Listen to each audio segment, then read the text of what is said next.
Welcome back to Longhorn Hip Hop. I'm JD Harris, and this is Release Day, your bi-weekly album review. Today, I'll be taking a look at Dark Sky Paradise, the third album from good music lyricist Big Sean. For starters, I really wasn't expecting much from this album. That might make me sound like a bad guy, but I was still a little bit hurt, to be honest, from Sean's debut, Finally Famous, being so fantastic. I loved it.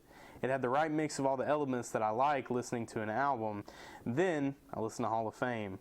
Sean went the whole time between his first album and this one, giving people these great guest verses, building a real big buzz, and then he fell really flat to me. Hall of Fame disappointed, and there were only a couple songs that I cared to keep in my library. Kinda like my opinion on J. Cole's albums. But then, just like J. Cole, Big Sean shut me up. Dark Sky Paradise is hot. It's got 12 songs on the main portion of the album and 3 bonus songs. The project delivers. The biggest strengths from this album come from other people though, and I can't really decide how that affects my opinion of the album overall. I mean, by that, the production's easily the best aspect of this piece. Big Sean has the best production he's had to date. He enlists big names like Key Wayne, Boy Wonder, DJ Dahi, pulls out superstars like DJ Mustard and Mike Will on some songs too. Oh yeah, and Kanye West executive produced it too. It's really evident how much Kanye tried to help Sean find his own sound again, and that's great.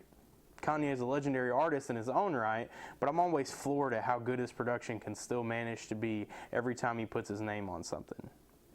The beats throughout this thing are great, and it really improves the listening experience as a whole. Then, the features. While we haven't really gotten albums from Kendrick Lamar or Kanye yet, which are sure to have some surprises on them, Big Sean might have the best lineup of feature appearances of any album this year, and it's only March. Just the list of names on here is enough to get any music lover's interests. Drake, Kanye West, Ariana Grande, Chris Brown, Ty Dolla $ign, Lil Wayne, Jhené Aiko, John Legend, Party Next Door, E40, and then Kanye thrown in a couple more times for good measure. Big Sean steps his own game up too. He really improved his lyrics a lot. He focuses more on the wordplay and tries to throw in some tricky lines that you'd have to think about to really get.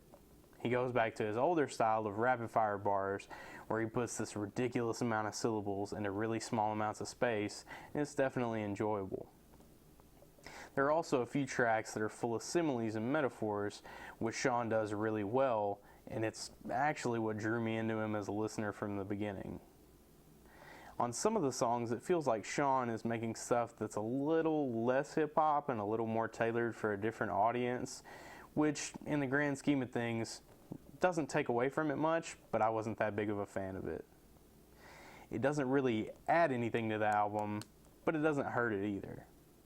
The sophomore slump from big names like Sean and J. Cole are easily forgotten when they put out albums like these that are easy to enjoy.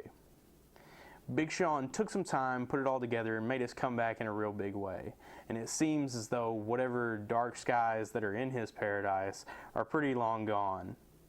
If Sean keeps putting out albums like this, it'll be hard to keep him out of your rotation and not look at him as one of the top names.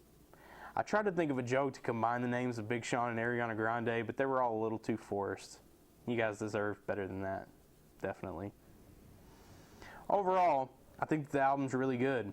It's not groundbreaking, but I'm definitely impressed with the way that it came together in the end.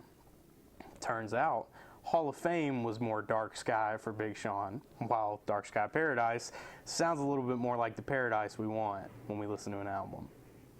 Some songs don't hit the mark for ideal hip-hop to me, which takes away a little bit from the mood, but it doesn't really pull you away from the quality of the album as a whole.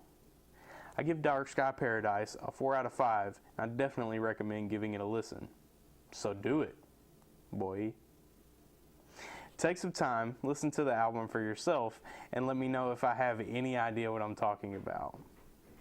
If you liked the review, or if you hated it, if there's an album coming up that you think I have to listen to, or if you just want to have a conversation about how the Illuminati really isn't in control of hip-hop, or maybe you just want to know if I ever take this hat off, hit me up on Twitter at _JDHarris7 and we can talk about it. I always love feedback, and I'm pretty open to suggestions as long as they're remotely related to hip hop. So no, Stacy, I'm not going to review Taylor Swift for you. I'm sorry. Thanks for watching. For Longhorn Hip Hop, this is Release Day. I'm JD Harris, and I'll catch you all next time. Peace.